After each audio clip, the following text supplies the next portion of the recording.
டே 3 from Madurai.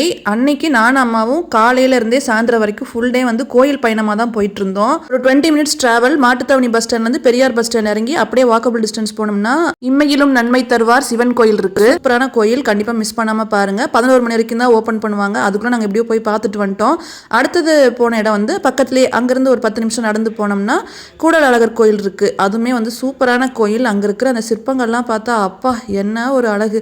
Madurai வந்தீங்கன்னா இந்த கோயிலுமே miss பண்ணாமல் பாருங்கள். ஸோ 12 மணிக்குள்ளே இந்த 2 கோயிலும் பார்த்து முடிச்சுட்டு திரும்ப ரூமுக்கு வந்து கொஞ்ச நேரம் ரெஸ்ட் எடுத்தோம். திரும்ப ஒரு சாயந்தரம் 5 மணி டைமில் நானும் அம்மாவும் அப்படியே ஷேர் ஆட்டோ பிடிச்சி அங்கேருந்து ஒரு 20 மினிட்ஸ் ஆகுது. யோக நரசிம்மர் கோயில் ஒத்தக்கடைக்கு பக்கத்தில் இருக்குது. ஸோ அந்த கோயிலுமே போய் பார்த்தோம். அதுவுமே சூப்பராக இருந்துச்சு. பின்னாடி வந்து பெரிய ஒரு பாறை இருக்குது.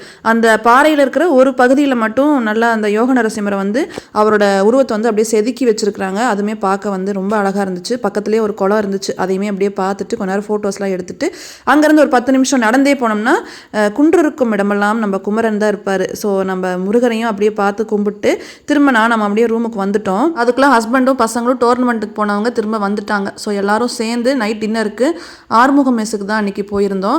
லாஸ்ட் இயருமே ஆறுமுகம் மெஸ் போயிருந்தோம் அப்படின்ட்டு வீடியோ ஒன்று போட்டிருந்தேன். இந்த டைமே போயிருந்தோம். பட் எனக்கு லாஸ்ட் டைம் சாப்பிட்டதுக்கு இந்த டைம் வந்து கொஞ்சம் டேஸ்ட் டிஃபர் ஆகுது. போன டைம் சாப்பிட்ட அளவுக்கு டேஸ்ட் இந்த டைம் கொஞ்சம் கம்மியாக இருந்த மாதிரி இருந்துச்சு. அதேமாதிரி ஆம்பியன்ஸுமே வந்து அந்த அளவுக்கு சரியில்லை. நாங்கள் போன அந்த 3 நாளுமே நைட் டின்னருக்கு மட்டன் கறி தோசையும் பரோட்டாவும் சாப்பிடாமல் இருந்ததில்லை. அந்த 3 நாளுமே மட்டன் கறி தோசை பரோட்டா எந்த ஹோட்டலுக்கு போனாலும் அதை தான் சாப்பிடுவோம். மட்டன் கறி தோசை மதுரை ஸ்பெஷல். ஸோ அதனால் அதை மிஸ் பண்ணாமல் சாப்பிட்டோம். பெரிய பையன் திரும்ப வரும்போது எனக்கு அந்த பிடிஆர் ஸ்வீட் ஷாப்பில் வந்து எனக்கு பட்டர் பன் வேணும். அதனால் லாஸ்ட் இயர் வந்தப்போ அதை அங்கே தான் சாப்பிட்டான். அவனுக்கு பிடிச்சிருந்ததுனால பட்டர் பன் வேணும்ன்ட்டு அவன் சாப்பிட்டான். நான் ஜஸ்ட் ஒரு பீஸ் சாப்பிட்டேன். ஏன்னா நம்மளுக்கு ஆல்ரெடி சாப்பிட்டு வயிறு ஹெவி ஆகிடுச்சு. அதனால் அதுக்கு மேலே சாப்பிடல. பாதாம் பால் மட்டும் ரூமுக்கு எடுத்துகிட்டு போயிடலாம், அப்போதைக்கு குடிக்க முடியாதுங்கிறனால ரூமுக்கு எடுத்துகிட்டு போயிட்டான். இந்த பிளாஸ்டிக் கவரில் தான் கொஞ்சம் கட்டி கொடுத்தாங்க. அதை பார்த்தோன்னு தான் மனசுக்கு கொஞ்சம் கஷ்டமாக இருந்தது.